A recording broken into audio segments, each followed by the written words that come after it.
Uh, we have a meeting for April 20th, the Board of Health. The quorum is present. This meeting is now open. Just to remind you all that the session is being recorded audibly and visually. Is there any comment from the public on any item that is not on the agenda?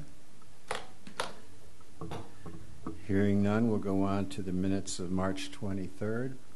Those were circulated. Are there any comments, corrections, additions? Hearing none, then those are approved by unanimous consent. We have to revisit variance for 17 Woodland Drive. Okay. So 17 Woodland Drive was a variance that was brought forth back in October, where the person requesting the variance was Tori, requesting a variance here for the client. Basically, at the last moment, said we don't need it. So in this case, the property owner has requested that variance again and has hired Paul Santos to be his representative here today. So. Okay. Thank you. For the record, Paul Santos with Nantucket Surveyors, representing the property owner, John Catino. And we're back before you again because I feel the variance was filed for this property, and basically not all the information was provided to the board. I think there is some information that's come to light, and we'd like to kind of make a presentation again in support of the requested variance. The requested variance was for 17 Woodland Drive, which was a built-out subdivision in which the system that was on the property was a pre-1995 system, basically a 1,000-gallon septic tank and a leach pit. The system was upgraded, and a new system was installed back in January in 2014. The property was owned by Richmond Great Point Development, as it was a former Glowacki property. It was then sold with the new septic system in the ground to my client, John Catino. Subsequently, John, it's a 4-bedroom system on a approximately 21,000 or 24,000 square foot. I'm sorry, I got the wrong one there. On an approximately 20,000 square foot lot. The lot itself is located in the sewer district, as the entire subdivision on Woodland Drive is in the sewer district. However, at the present time, there is no active sewer line in Woodland Drive. The sewer line is adjacent in Gregland and Davecam that Richmond recently ran, so there is sewer in the vicinity. It, however, does not presently come to Woodland Drive. The site itself is located in a public wellhead recharge, and it is also located in a DEP mapped Zone 2. So both of those criteria for new construction would require a bedroom limit of 1 bedroom per 10,000 square feet for new construction. Even though the subdivision does have town water, and the most of the dwellings in there are tied to town water. However, the 1 bedroom per 10,000 square foot requirement under the local code and the state code would still have to be met for new construction. So John purchased the property with a new system in the ground. At that time, that was 2014. This was 2014. 3 years ago. Correct. So at that time, the Board of Health had issued a number of repair permits for lots within the subdivision, and consistently had issued permits for upgrades not requiring an IA system. So these were all pre-1995 systems. I think there were at least 2 or 3 that were issued permits by the former director, in which it was determined at that time that they would not require IA systems, that they could upgrade the systems on the property to the current Title V standards. However, they would not require an IA system. And in fact, the same engineer that did the design for John's lot had done a design for a system in that subdivision the month before his design was submitted and approved. It was submitted actually with an IA system component, but the permit was issued with a note that the IA system did not have to be installed. So Can I interrupt for a minute? Was there a reason why the IA system did not have to be installed? That There was no variance per se, or? That I cannot determine. I just know that it was consistent with the other systems that had been allowed in there. And what I was trying to do was just try to get an idea of why, when John's system was put in, there was not an IA system put in. The reason being was it was the same engineer that did the previous system a month earlier, and it was determined that an IA system was not required. And I think that's why John's system was approved and permitted without the IA system. So this came to light when John came in to build a second dwelling on the property, and current staff did a review of the permitting, and came back and said, well, we feel that it should have had an IA system when it was originally repaired, and now, before you move ahead with a certificate of occupancy for your second dwelling, we're going to require you to put an IA system in on the property. So the property is still a 4-bedroom system. John's not expanding the flow of the property. He's still going to have a 4-bedroom system. What we are asking for is the ability to just utilize the existing system that's in the ground, move ahead. Well, he's already got his building permits, but move ahead and have the ability to get his certificate of occupancy utilizing the existing system. As I said, it's consistent with what's been done in that area with regard to the existing systems. And then John is also still pursuing the sewer connection, getting the sewer from Dave Kim into Woodland Drive. There is an easement in place over one of the properties that was granted by Richmond to provide sewer to Woodland. However, it does not appear at this time that Richmond is going to pay for that connection, or do they need to pay or extend the sewer line in this particular area. It would be borne by the Woodland Drive homeowners. It would benefit them. It gets the sewer into the site. It gets them released from any type of bedroom restriction, so it would add value to the properties. I think there's at least a few owners in there that John has dealt with that do want to and are going to try to pursue getting the sewer to the site. And we think that's a possibility for connecting in the future here, getting these lots all on sewer. None of them have IA systems, so once the sewer comes in, it would be a mandatory connection requirement that the Board of Health could require, that all these properties would then have to tie into the sewer. So I think the application that was submitted previously didn't really have a mention of the fact that the lot was in the sewer district, didn't have a lot of the back history, I don't think, on what was typically being allowed within this subdivision for upgrades on the pre-95 systems. And we respectfully ask that the board revisit this so John can kind of move forward with what he's doing and not have to bore the expense of an IA system retrofit on this property, which is probably, if I had to guess, probably a $25,000 item. So the bedroom requirements are met. The only issue here is the new construction. That's what's triggered this? Well, it's new. Well, the permits were already issued. This was kind of filed after the fact. It's more so the fact that under your definition, it does say new construction. Yes. Under 6404B1 or whatever it may be, Yes. does trigger new construction, does require an IA upgrade when you're in a nitrogen-sensitive area. Yes. However, in this case, the new construction does not add additional flows to the property. It's still a 4-bedroom. That's my question. It's still a 4-bedroom. Yes. It's been approved as a 4-bedroom. So the only thing that's triggering the need for the variance is the new construction. It's not you're not asking for more bedrooms or anything like that. No, if we were asking for more bedrooms, I don't think the variance, quite honestly, would be. I wouldn't be here asking for the variance, because I would have told John, if you're asking for more bedrooms, then you're going to put an IA system on this lot. This is a case where he bought a lot with a 4-bedroom system. He's got a plan for 4 bedrooms, and all of a sudden he's now... Right, and he did this 3 years ago. Yes. Yeah. Under the impression that he had permission to do it, or he had permission. Well, he had permission. He bought a lot with a new 4-bedroom system on the property. Right. So, questions from the board? New construction.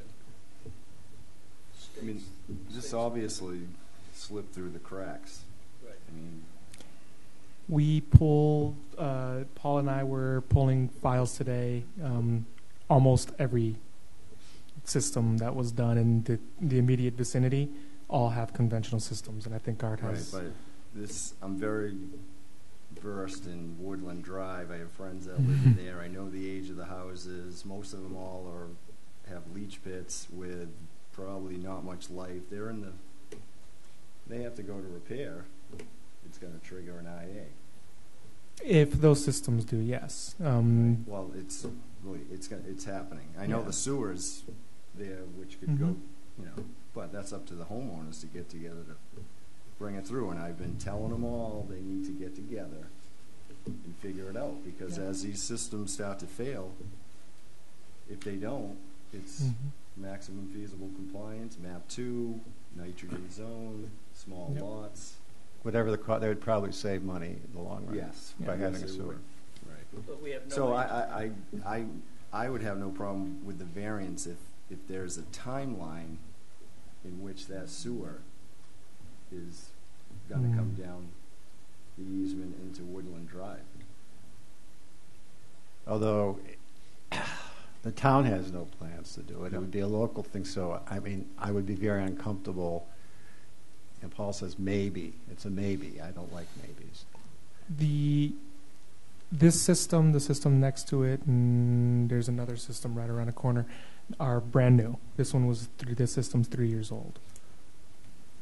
This one, because at the property transfer, the Those system was ones that hydraulically should've- failed. Right, but they should have been. They IA. should have been IA. Richard should have Got required an missed. IA. Yes. Well, I don't think it slipped through, Steve. I think there was, it seemed. if this was the only lot, if everyone else had an IA and this was the only lot, and John bought it and he said, well, they should have put an IA in, I think that would have slipped through. This is a case where all the permits that came through were specifically issued without IA. Yes, So yeah. it wasn't a slip. It was a conscious effort in whatever. there. It's we can't I think Art has something to say. compare that now.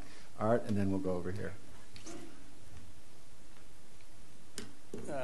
Just so you know, in 2014, Title V required that would have been an IA upgrade, Yes. whether it slipped through or not. And then the other thing, I believe on the plans, it's the engineer's job to provide to us all the information. And I believe on this one, and I don't know about the other three because I didn't look at them, they did not show a wellhead protection district to the person who was reviewing the permit. So they didn't have all the information and therefore granted a conventional system when it should have been IA.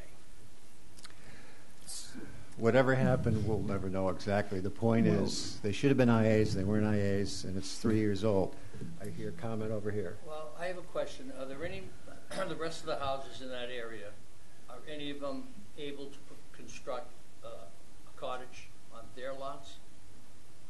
Because if they are, if we make a variance for this one and give them permission to let it tie into a conventional system, what do we face with the rest of the people in that area if they want to put a cottage on?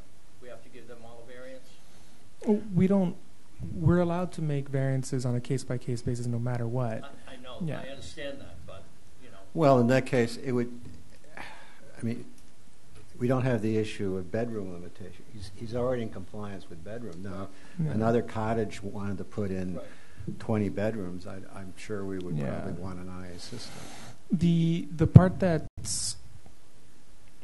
makes this one a little bit difficult on our end, at least in my head for this one, is the property next door that got their permit literally 10 days before this one submitted for an IA specifically, and then at the bottom of that application there's a note that says this has been approved to be connected without an IA system, and then the as-built that is on there says conventional. So there's definitely that concerted response where it's the applicant applied for an IA originally and then was told, no, don't put in the IA. So Well, it's a little hard. Whatever the reason. Yeah, that's what makes it really difficult. This is, all right. Mhm. I have Mark, go ahead. And then I can Explain. one or two more comments, then we'll move on. I just want to impress upon you that Title V is a minimum code, and on new construction, we should, with all due respect to the board, we should not be varying a minimum code. And if I could, just on Jim's comment about the expanding the bedrooms, I mean, we know now what's gone on in there. So from this date forward, Yes, if this board says from this date forward, what was done in the past is the past. Moving forward, no variances. You're going to go to an IA system. You're going to go to an IA system. Then what's going to make that more attractive for everyone in there to get together and get the sewer, down there. It's we're going to spend $25 in the ground for an IA system plus your system, or you're going to kick your amount in for the sewer, and you're going to get as many bedrooms as you want out there. So the sewer benefits everybody. It gets all these systems on the public well recharge out, and it gets the people that live in there no bedroom restriction. But you have a date now specific that says moving forward, well, we don't care what happened. This is the date that we discovered what happened. We're not going to move forward with that component of it. Okay. And I'd be happy to deal. I mean, as part of if this board is so inclined to entertain this variance, I'm happy, Art, to follow up with the state too and see if there's a component of the state code that I need to either vary, or the fact that it's under 2,000 gallons per day, it may not even trigger on an IA on an upgrade under the state code. I would happy to deal with DEP too to see that there's no conflict with what you're doing and what DEP is doing. Right.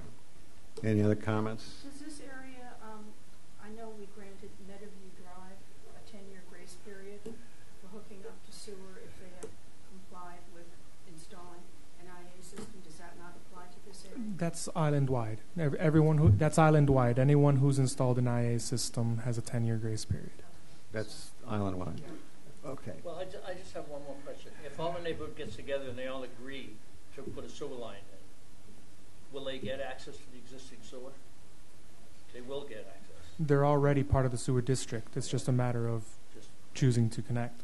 Yeah, they're actually, and I think there's actually a dry sewer line in Woodland. There is a dry line. It was constructed with a dry sewer line in the road. I think it's a force main now on Dave Kim and they'll have to Gregland. add a pump component. Would have to do something along that line. Is there any way we can tie this into a date that the sewer does get activated? We did ask DPW at the time, and we did also ask David Gray at Sewer, and there is no plan to connect it right now. It wasn't part of the master plan to connect it.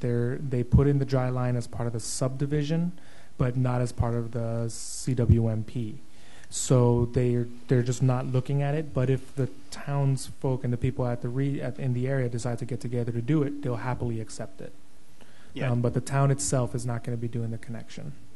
But David did, in fact, we corresponded with David, and he basically did say, you as a group could get a plan created and submitted for approval and constructed, but it would be at your expense. If you went down that direction, I would still have no problem issuing a letter once a plan is created.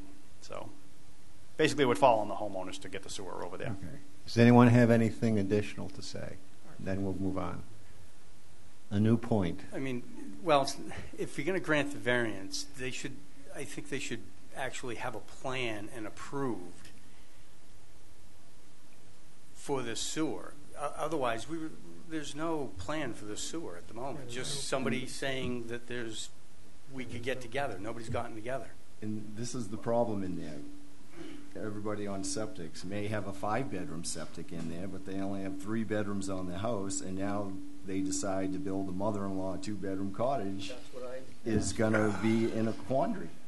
If we grant it, it's going to trigger new construction, Right. upgrade of the septic if the sewer's not there. This isn't just because this is 3 years old. It's not any different. I agree. So that's why I say I would grant the variance if there's a specific timeline For the sewer. that you're going to get together and bring the sewer in. Well, let me ask you this. So right now, John, this is kind of a quandary too, because the permit was issued. So this dwelling is being constructed. He technically right now cannot get a CO for his structure unless there's an IA. Under the way, as of today, he cannot get a CO for that dwelling unless there's an IA system in the ground. If there was a time specific that he could get the CO for the dwelling as it is now, but the plan would be within a certain extended time frame, they either come back with a plan for the sewer for that area, or he's looking at potentially putting the IA in. That at least frees him up enough to get this structure completed gets a certificate of occupancy, and then gives us time to deal with either the sewer connection or the fact that we have a variance specific to the sewer connection, or we have a variance that if the sewer is not going to happen, that the IA eventually then goes in. But at least he gets his CO for what he's got going right now. I think we're getting to a crafting something here. So if we said we'd grant the variance under the condition 5 years until a sewer's put in or something, and then you would have to put an IA system if the sewer was not completed in 5 years. And that would give the residents 5 years to figure this out. Figure it out. My question, if you do that, do we then allow everybody else to do a two-bedroom mother-in-law apartment within those 5 years and tie into the existing septic? Right, but I mean, if they go to do that, we require a formal inspection of the system before they're adding flow anyway, to make sure it can still do it. But then they'd have this, they'd be in that 5-year grace period. They'd be in that 5. In other words, that's 5 years from today for everyone on that street. One more comment, Art, because I think we're getting there, and I think we're just going to keep going around in a circle. I want to move on. Yeah, so just so we're clear, you're not going to allow them to exceed the nitrogen loading based on this. You're just going to give them what they have in the ground currently. Right. In other words, if you were building a cottage and you exceeded nitrogen loading, you would have to put in an IA system. But then again, you might decide to delay your cottage for 5 years because you may have a sewer. I mean, the incentive there. This makes us happy. I think. The more I think about it, is we're pushing to sewers, which we say we want, and it gives incentives. Gets them to move forward. And they're already part of the sewer district. Half the battle's done. Half the battle's done. And the sewer's one lot away with an easement to get to it. So, I mean, everything's in place. Right. Everything is in place. So if What do we need? What do we need for a letter for saying that there's a 5-year thing on this for them to tie into town sewer? How do we approach that? well, we can make. It's got to be a condition, but it's got to be a That a condition plan to comes everybody forward. in the neighborhood. Yeah, this right now we're only voting on this one property with the condition of the 5 years, but we're setting the precedent that it's 5 years from today specifically. So if anyone else were to try to put in the cottage, they still need to come from the variance. But that condition would be from 5 years from today. So if they come 3 years from now, they only have 2 years. It's 5 years from today. Yeah. Okay. Okay. I'm not pleased we're stuck with this, but I think that's a fair assessment for the residents and for the island residents worldwide, countywide. So could I have a motion? It would be, Steve, you want to try to word it for us? To grant the variance based on a 5-year time period from today with access to sewer. If that doesn't come, If it doesn't come, they have to put in the an IA The variance expires in 5 years. Yes. The motion is we grant the variance for 5 years only. That's actually all we have to do, because then that's simple. Well, Right. excuse me, but if we grant the variance for 5 years and don't say that we need the sewer line in the ground for 5 years, then it's not going to force them to go to sewer. If they don't want a variance for anything, they can stay where they are with the system they have forever. But in 5 years, they'd have to put in an IA IA. system. Okay, you have to put an IA. Okay, fine. And we'd say system in the ground in 5 years. That's Yeah. happy with that. System in the It has to be- ground within 5 years. So we're Yeah. granting this variance for 5 years, and when the rest of the neighborhood comes in, we will grant the same variance based on this 2 date. days. So the staff has to remember that. I just put in a reminder on my phone to get that set in my calendar and everything, and set that as a condition. Okay, so the motion we have is that we will grant this variance for 5 years only, starting on whatever the date, April 20th, 2017. And you obviously will talk to the neighborhood about this. Do I have a second? Second. Any further discussion? All in favor say aye. Aye. Chairman votes aye. It's carried. Thank you. So I would go to the homeowners and tell them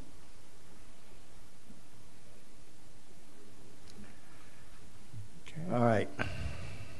Richmond Development bathroom request. That sounds like an interesting one. Yeah, it's a relatively simple request. It's, please make a simple request. This is for one of the new retail spaces. The plumbing code right now requires 2 separate bathrooms for the staff. The request here is to make it into one unisex bathroom. There we go. Into one unisex bathroom, and the plumbing inspector has already said it's not a problem, and really I don't see why it is an issue at all either. All right. Well, just to add to, I guess the code kicks in 2 bathrooms at 5,000 square feet. This is 5,153 square feet. It's a retail space, so it's not a space of public assembly. It's not a restaurant. We have a signed lease. We're just not announcing quite yet, of a local retailer who, obviously it's for employees mostly only in their current location. So the need for a second bathroom, we believe is not high, and we talked with Roberto, I think it was with Roberto, about doing a unisex, handicapped accessible 1-unit bathroom in this retail space. It's one of the buildings that will be along Old South Road, and soon, hopefully. How many employees? Right now, in their current location, they probably have about 3 on a regular basis, and that includes the owner. Any other questions from the board? Comments? And we have to seek the waiver from the state Board of State Examiners of Plumbers and Gas Filters, but they require a letter from you.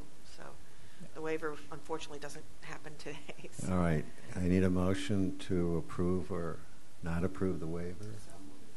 Here, second. Any further discussion? All in favor of approving the waiver for 1 bathroom, please say aye. Aye. Aye. Chairman says aye. Thank you very much, Thank Patty. you. Now, as you recall, we've been talking with the scientists at MIT about this genetic mouse project, and Emily Goldstein is the Nantucket representative of that project, and we thought we'd have a brief update of where we are. Roberto and I talked yesterday to the company that's doing vaccinating mice through pellets. And it's a very complicated project, too, but it probably will be approved in the next year. In the next year or so, yeah. So anyways, this is a different approach. Again, all at the mice. So thank you to the Board of Health for inviting me to speak to you today about these mice. I'm going to read an update provided by Joanna Buchthal, project manager and PhD student working on the tick-borne disease research program. After the meeting, I have cards that people can fill out if they have questions or comments that I will pass directly to the group at MIT. So here's the update. Dear members of Nantucket's Board of Health and citizens of Nantucket, we are excited to report progress on many fronts. Generating tick-borne disease-resistant mice is a multi-stage process. We've previously reported that our collaborators have finished vaccinating mice. As a result of these vaccinations, white-footed mice in Dr. Sam Telford and Dr. Lyndon Hu's labs contained antibodies against the bacteria that causes Lyme disease or antibodies against ticks. Professor Telford and Hu confirmed the presence of these antibodies using a test called an ELISA. We are now currently in the process of isolating the antibodies. We have extracted high-quality RNA from mice from which we will then isolate antibody genes. With the help of our collaborators at the Wittrup lab at MIT, we are preparing to test how well our antibodies attach to either the bacteria that causes Lyme disease or to a protein in tick saliva. By our next update, we expect to have isolated tightly binding antibodies with known DNA sequences. The ability of an antibody to protect against a pathogen is related, but not identical, to its ability to bind to the target. Antibodies must be able to tightly bind to a target molecule in order to protect against disease, but strong binding does not guarantee protection. As soon as we isolate good binders, we will measure the protective efficacy of our selected antibodies against Lyme disease and ticks using tests that we will describe in our next report. Briefly, it involves 1, delivering the genes encoding the antibodies into the muscle cells of mice so that they secrete the candidate antibody into the animal system, and then 2, challenging them with infected ticks. While we work to engineer immune mice, we are actively investigating several candidate uninhabited islands for our eventual field trial. This summer, we intend to test tick infection rates on a variety of uninhabited islands with the help of Dr. Telford and our new collaborator, Dr. Lauren Nolfel-Clements, the chair of biology at Suffolk University and an expert on the white-footed mouse populations on the Boston Harbor Islands. You can learn more about the project by visiting the new website, responsivescience.org. If you have any questions or comments, we encourage you to email us directly at esvelt@mit.edu. Or, as I said, I'll have the comment cards for after the meeting. Thank you for supporting our work in preventing tick-borne disease and our new approach to science that depends on your interest and input at every stage. So that was from Joanna Buckville. Okay, any questions? So they're moving along, and Yeah, she seems to be quite happy. She was hoping that we could have done this report a few months later and then she'd have more to report, but we can do this again we'll soon. wait to towards the towards the end of the year. But that's great. Like I said, we're maybe attacking the mice two ways. We'll see. Thank you. You're welcome. Fertilizers Advisory Committee update. Good afternoon. Mike Mizzarelli, Chairman of the Fertilizer Advisory Committee. Thought we'd come in and share with you what we've been up to this winter. So the winter of 2016, we mainly worked with commercial suppliers. One of the early problems we had going out with the BMP was Nantucket's regulations are pretty strict, and there just wasn't that much product commercially available. So we worked with companies, one formerly Lesco is called Site One, Harrell's, and a couple other suppliers, and they've developed some product that we can use. The BMP states that it's a 75% slow release product that you'll go out with and not over a pound of nitrogen. So that's been good news on that front, that we've been able to get some product. The other thing we've been working on is revamping the testing procedure or the licensing procedure. At the onset, it was a 6-hour seminar where people came in from different universities and spoke. That was videotaped and condensed down into 3.5 hours. So last year, if you wanted to come in and get your license, you had to sit through the 3.5-hour video. That was good that it was condensed, but the problem was it still was it was a lot of information that wasn't specific to the BMP. It was a lot of good information, but not specific to the island's needs. In 3.5 hours was a long time. So what we set out to do is make some new videos. So today we actually had a field licensing, and there was probably, I'd say, about 100 people that turned out. We had, who was there, Roberto, videotaping? NCTV. Okay, so NCTV was there, videotaped it, and we'll condense that down, I think, probably to about an hour. We'll add some other components in as we go forward. So we've condensed down the licensing procedure. So the next steps, really, we're probably going to bring a gardener onto the advisory committee because there's a little bit of a misconception out there that the garden community is not subject to the BMP, but nitrogen is nitrogen, and their products are, important to it. The local vendors, we worked with the local vendors this year, and that, I would say, has been so-so. Island Lumber is carrying BMP-compliant product. Marine Home Center is carrying their Scott's product, and Valero's is kind of doing their own thing. And Roberto can elaborate on it, but we can't really tell vendors for interstate commerce what they can and cannot sell, so it's a voluntary item. But to the extent that gets better at a local level, things will get better, for the BMP overall. And then just in closing, the things that we'll have to work on. Right now in 2016, the licenses that went out are good till 2019. So we have to figure out the structure.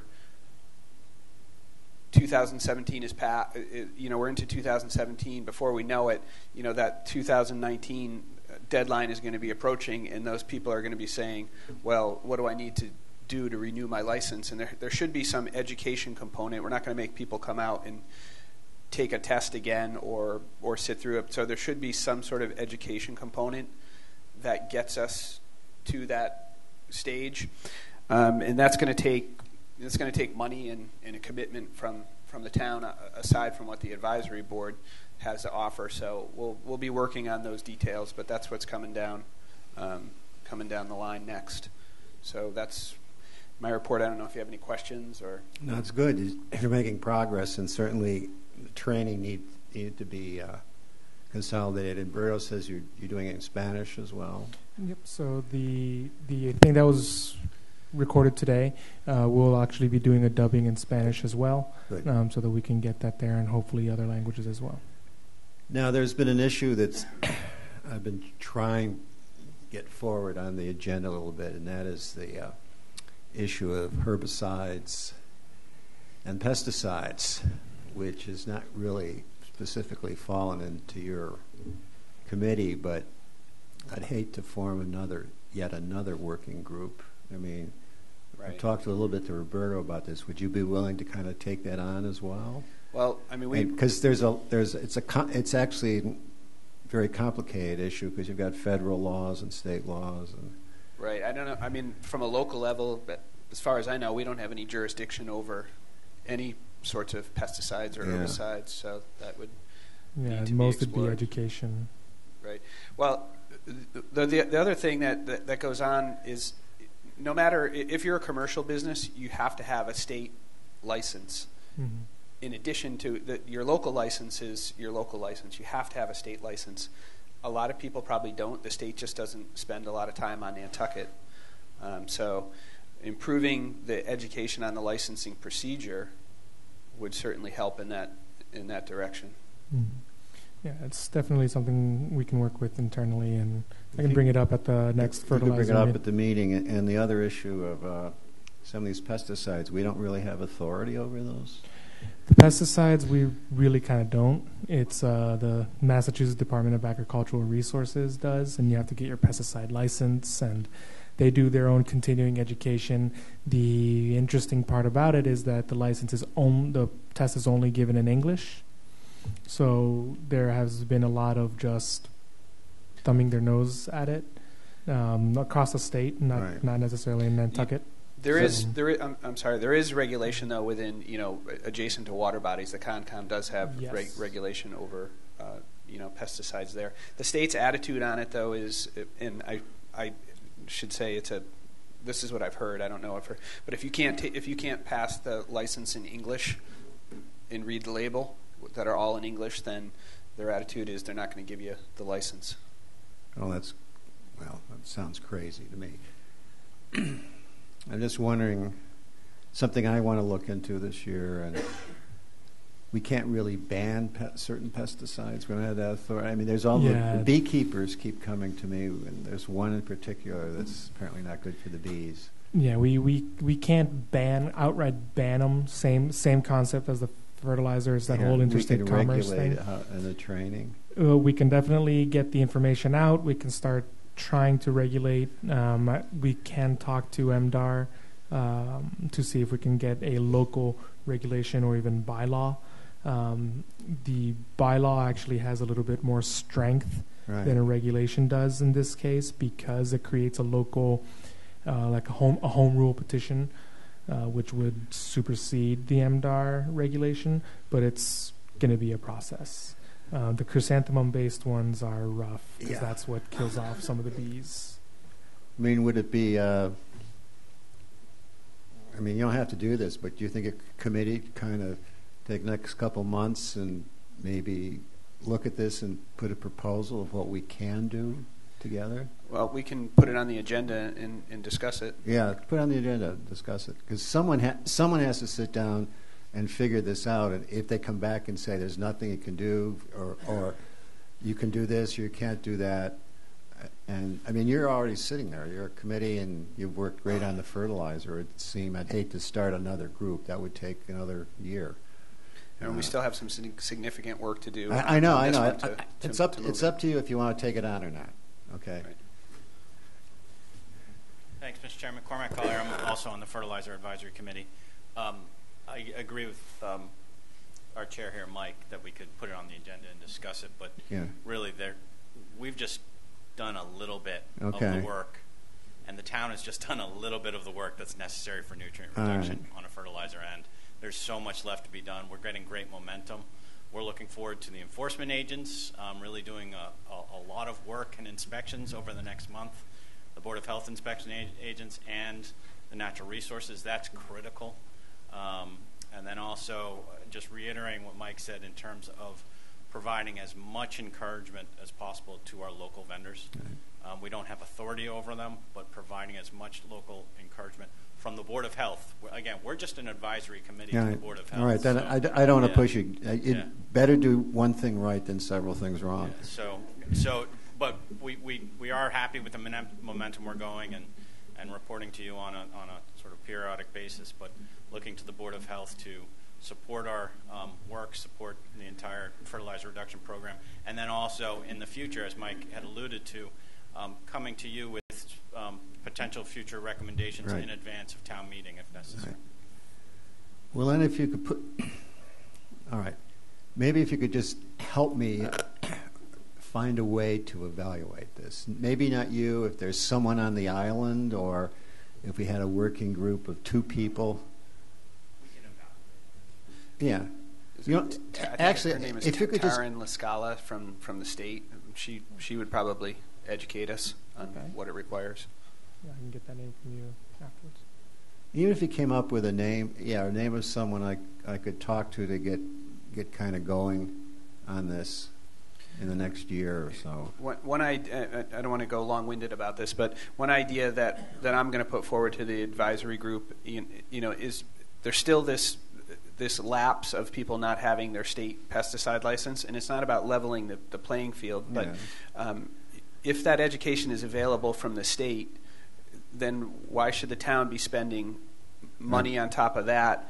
If we can find a way to get those 2, because if you have your pesticide license, you're audited every 3 years, and you have to produce your certification credits. It's for a simple applicator's license, it's 6 credits in a 3-year period. It's not hard to get, but there's some good information on that. I'm not saying that's all you should have, but at least let the town piggyback on that and save some money on the education. Right. So I'm not asking you to take us on. I'm asking you to give me advice on to how to take it on. How's that sound? VGCI, wouldn't they be a good source of information? If you're doing the mosquito control. They'd be definitely a good group to bring in as well. So if we get the contract fixed. Any other questions? Or? That's fine. And again, we appreciate your effort, because I know it's a volunteer sort of job. I'm sure it's a lot of work, but thank you. Okay, thank you. We need to keep these things going. It's been great working with the committee. It's really effective. This is the agenda item I've been looking forward to, because I've got pictures of pots and things in the Nantucket Meat and Seafood Market. Yes, so the Nantucket Meat and Seafood Market are asking for 2 variances for their HACCP plans. HACCP is a Hazards Analysis and Critical Control Point Plan. One is for the preparation of sushi, and the other one is for reduced oxygen packaging. Reduced oxygen packaging is anything that you see in the vacuum-sealed bags, things like that.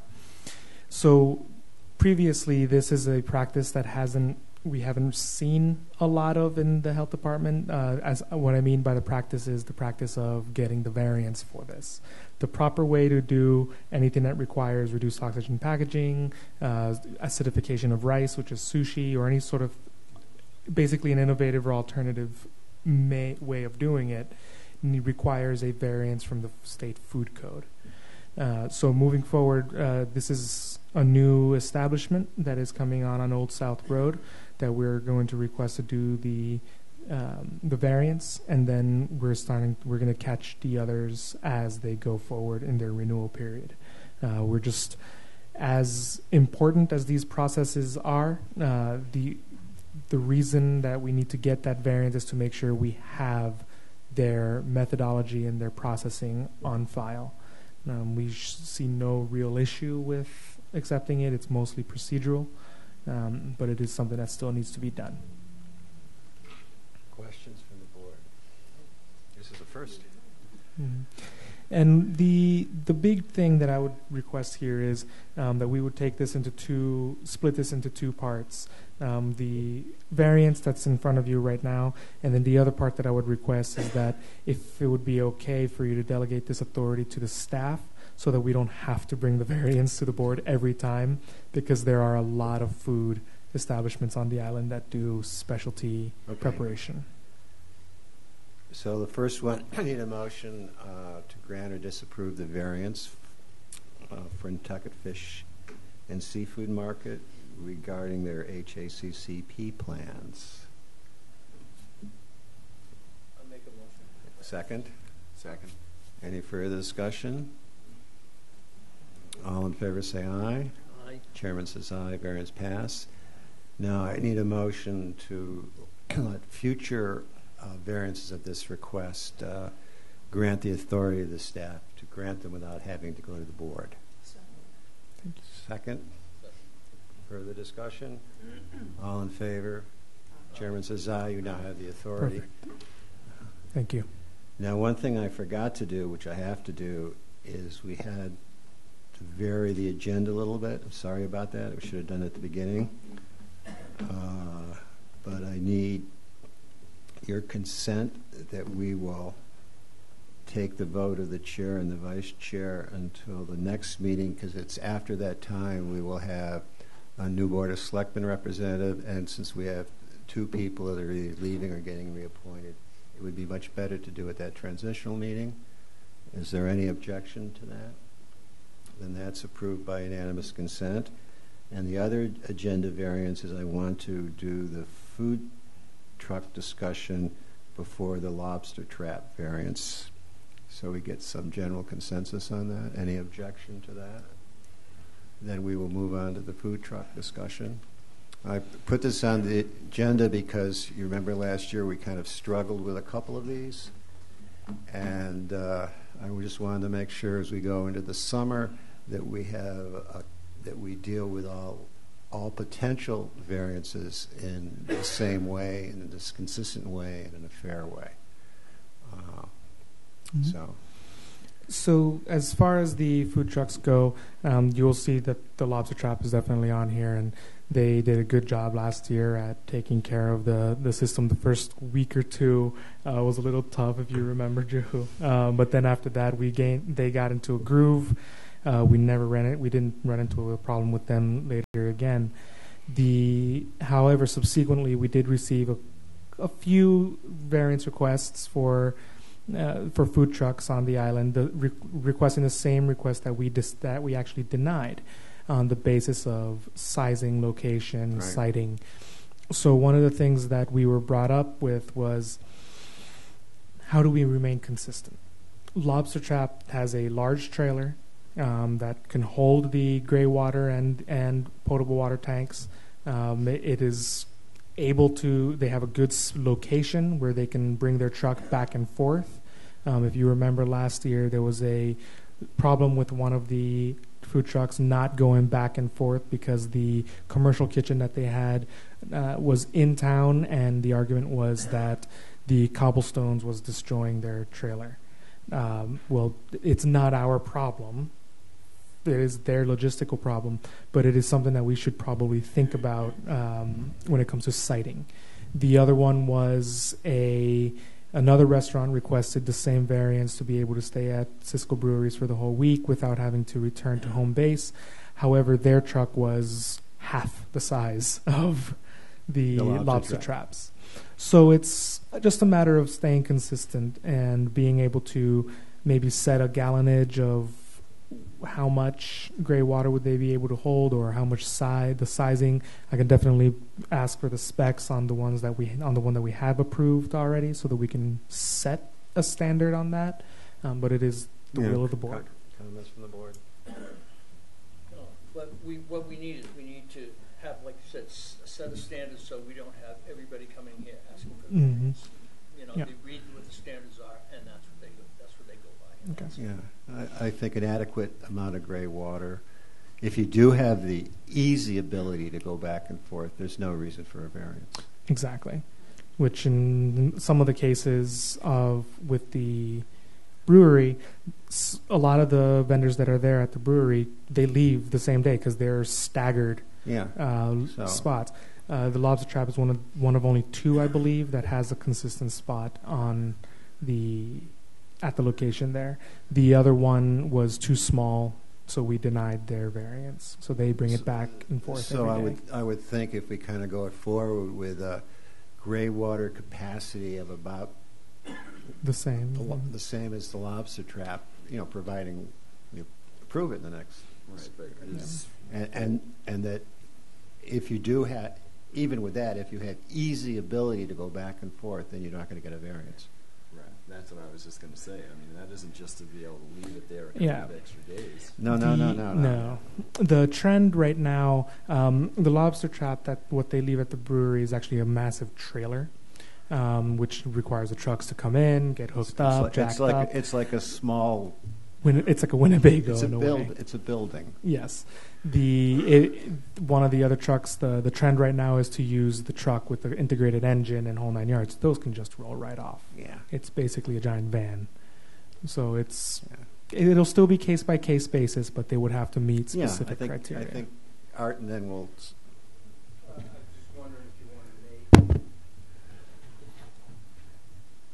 Just wondering if you want to make, as part of it, if you're going to grant the variance to leave them there, that they do have a refrigerator truck to transport food back and forth. Yes. That temperature, control is important in the whole thing.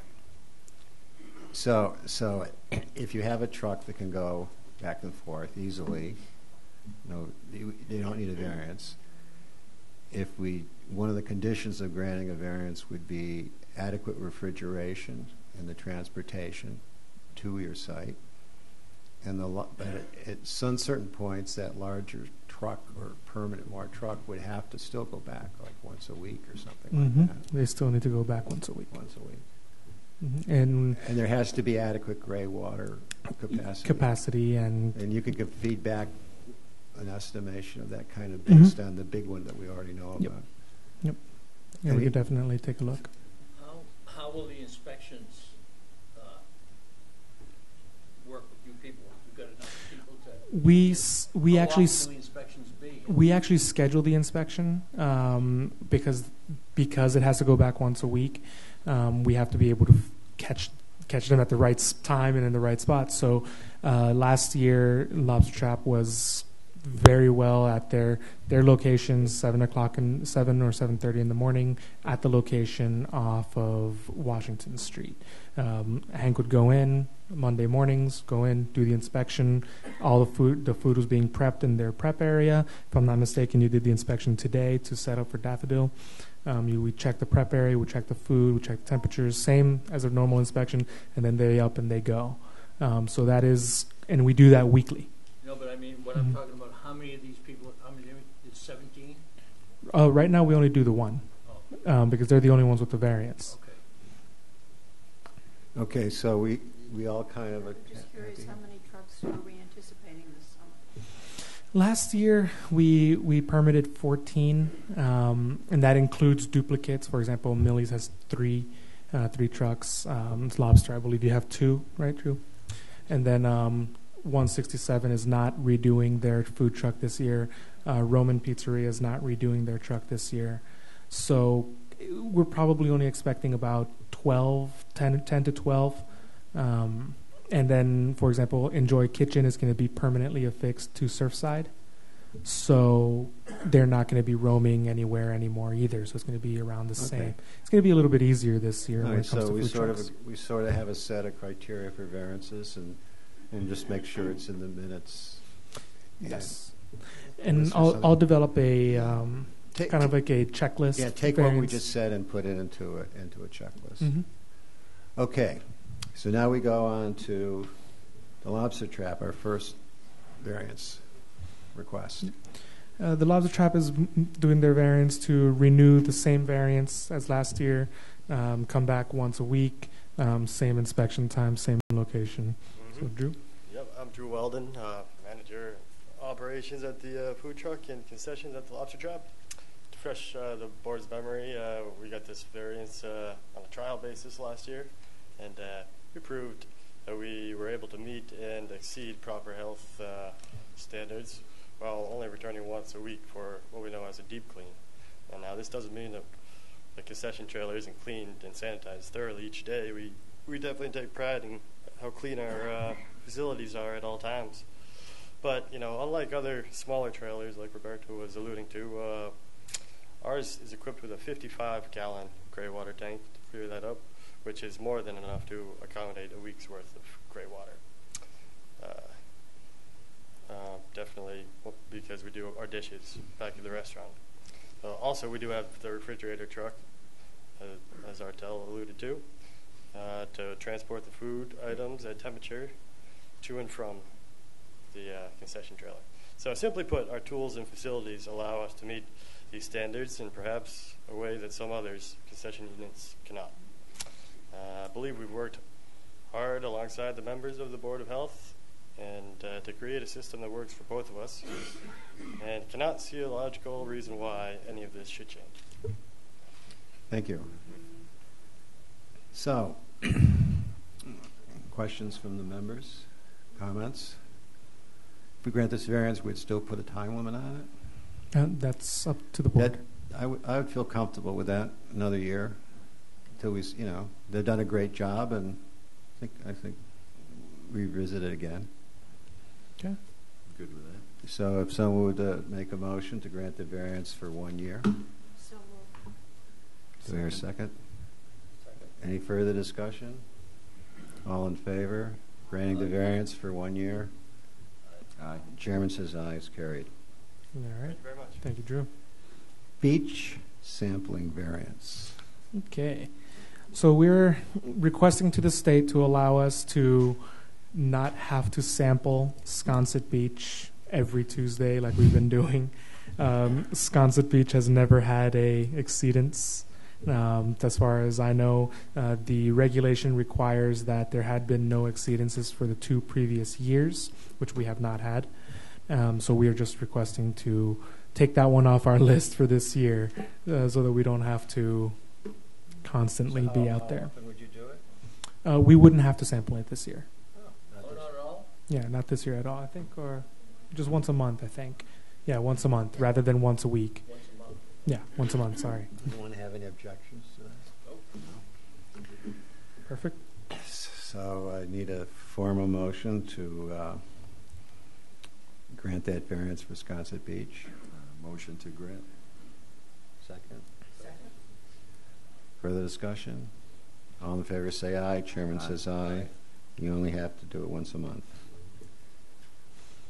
All right. Existing and future ACOs. You were explaining this to me why we need to do this to Yes. 2022. So we received a request from the finance department. Some of the ACOs that we have approved actually expired this past January. So what Brian does not feel comfortable still collecting funds from them if the ACO is technically expired. So one of the things he has requested from us is, since we basically have a hard deadline of July 1st, 2019, he's requested that we extend the ACO to at least 2022, which is the expected date for sewer. So if the sewer gets voted in before July 19th, their ACO is still good until 2022. But if sewer does not get voted in by July 2019, they can cancel the ACO, take the cash out, and put in the IA like we've required. Okay. This is more administrative. What we would do is contact a few. I think there's only about 10 that have the expired ones right now because we had been pushing back the date as time went on. So we would contact the 10, request the addendum that they would have to sign, and then we have it recorded on the deed. Any questions for Roberto? Comments? Seems logical to me. May I have a motion to extend the ACOs to January 1st, 2022? Motion to extend. Second. Discussion? All in favor of extending the existing and future ACOs to January 1st, 2022 is approved. Okay. Director's report. So at the last meeting, we were requested to set up an audit for the landfill. I've been working on that, and I did write a request for the audit, and I sent it to our town council. One of the things was that was brought back to our attention was the new DPW director was actually starting that week. So that request was put in at a time that it would have probably blindsided the department head. So he has asked us that we give him a little bit more time while he audits the landfill himself so that he can see it. He is taking a look. He has been meeting with their engineer. He's been meeting with CDM to find out what the samples are for all the wells. He's been walking the property. He actually took 3 days to walk every section of the landfill operation, and he has seen some things that he wants to get repaired. So he's looking to ask the board for a little bit more time so that he can take a look, wrap his head around the landfill, and then if need be, get that letter out for full audit, for disciplinary action, or for whatever, site based on assignment. his basic. But we are going to send a letter. But we are still doing the reports. He's just asking for a little bit of time so that he can wrap his head around it and get his input into the letter. I understand that. Yeah, so that's him relatively fair. It's literally his backyard. Any objections? No. Yep. So at next month's meeting, we will have a Yes. report on this, or a draft letter, or Yes, most likely a draft of some sort with the full report of what we've been discussing. Moving forward, we're now moving into entering the season. We've been flooded with inspections and openings. Thank God we have Hank started again last week. Welcome back, Hank. So welcome back, Hank. And Hank is going to be providing us with much needed help on fertilizer, as well as the food openings and our daily operations. Very needed.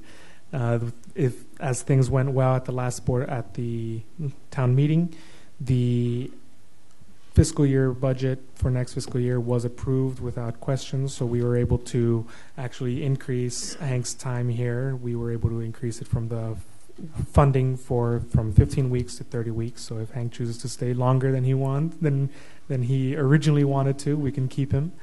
So that's really good news.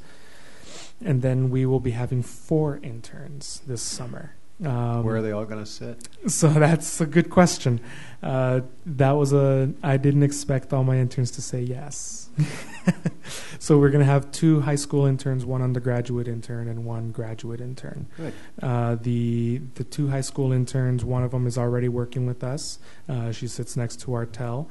The other high school intern will have to share that desk with her.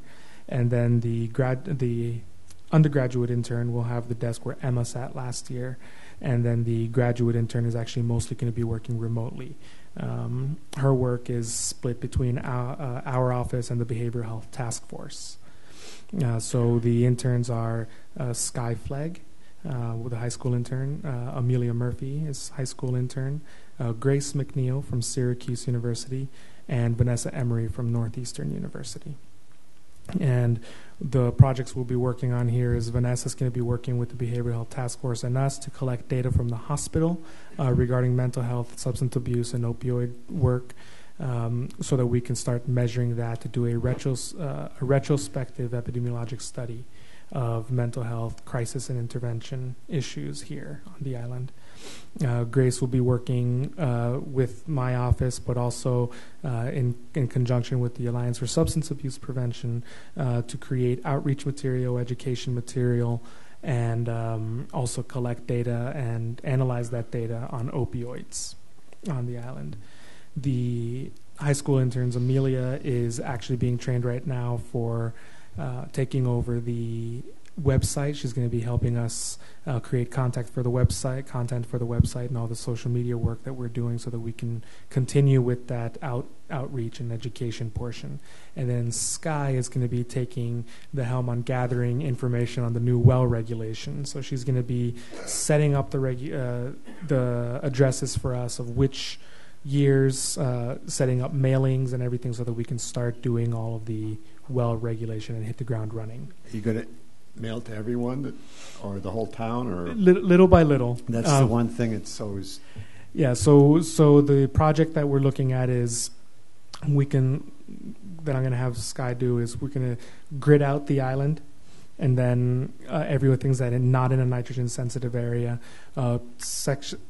parceling out a section of approximately 50 properties, doing a mailing that week, and then 50 more properties doing a mailing the week after, so that we're not flooded with water tests the next week. And they always have a year to do it, and we also have a year to do this education. So we'll be able to set that up so that it can be done automatically. And we'll be working with the civic associations to get information out there too. Good. Questions? Anybody doing tick-borne disease? This is going to be a little bit harder this year. I'm actually meeting with Charlene Chadwick and the new infectious control officer Elizabeth Harris at the hospital on May 12th at 11 o'clock, so that we can discuss the tick-borne disease reporting and data analysis. It's a little frustrating that we lost Stephen.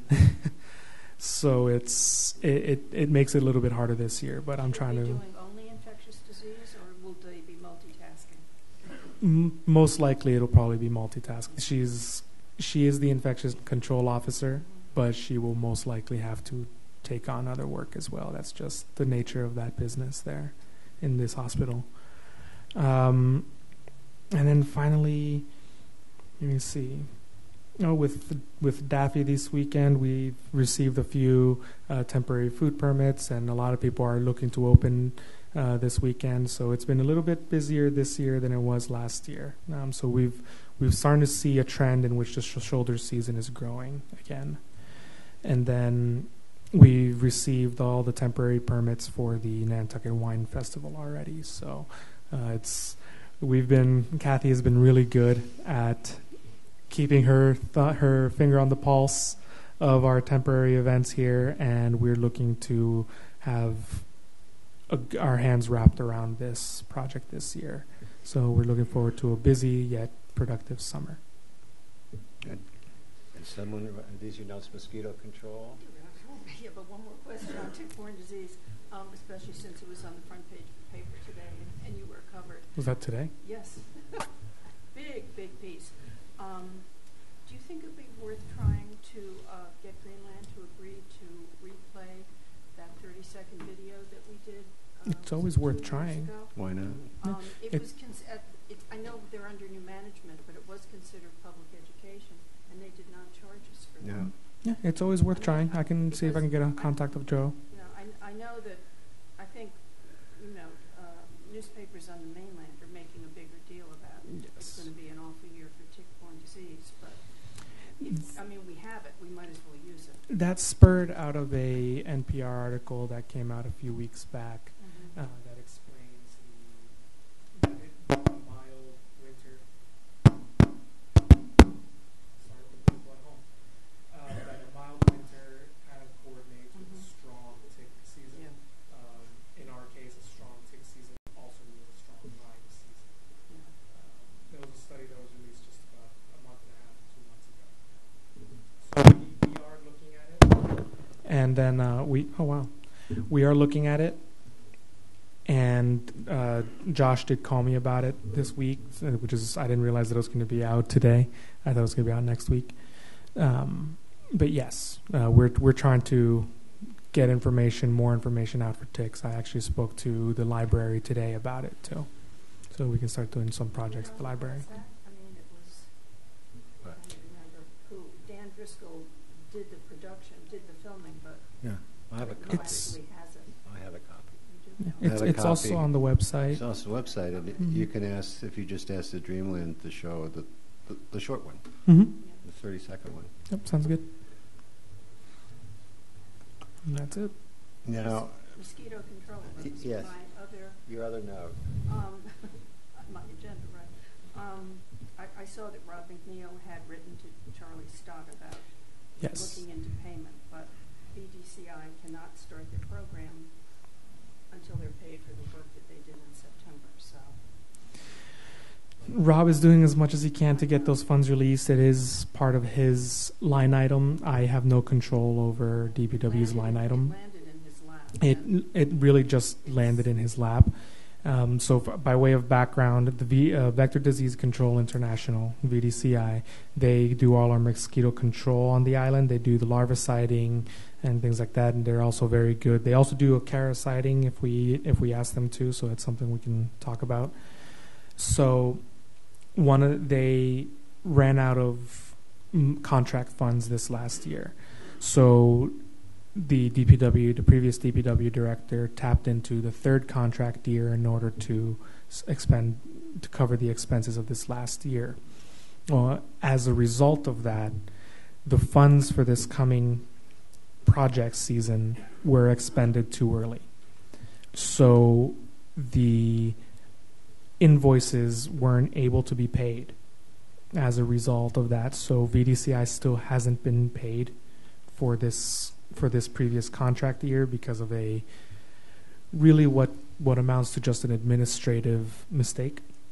So Rob McNeil, who is the new DPW director, who I recommend that you all go to meet because he's very good. He's working on right now trying to get funds released so that VDCI can get paid so that they can start the mosquito control larviciding now. They were supposed to start 2 weeks ago.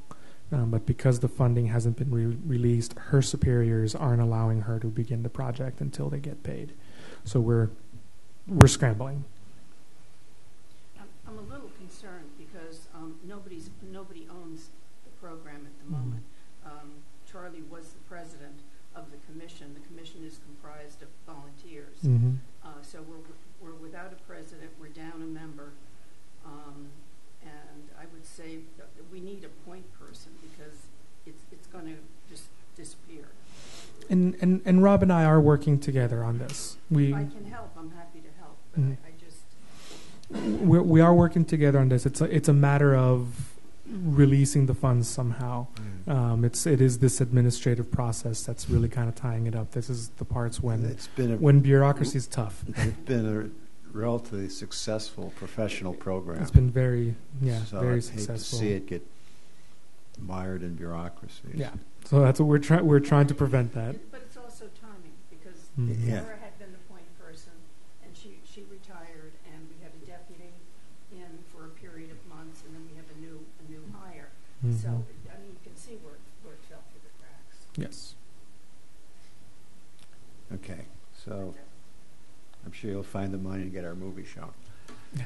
Just from my point of view, for the next scheduled meeting on May 18th, I will be in Ireland, and and that's sort of our transition. There will be a transitional meeting of new people and officers. So I would like to, if you all agree, postpone the meeting to the next week, to the 25th. No problem here. So we'll just have to inform. But you won't be here. Yeah, I will actually be in Mexico that week, but I do have staff who can probably run that meeting. I'm sure staff will be fine. So if we just have to tell any new members that the date has changed, I'll send a note to the Board of Selectmen guy. Yeah, I'll let them know. Let them know that we're just pushing it off a week.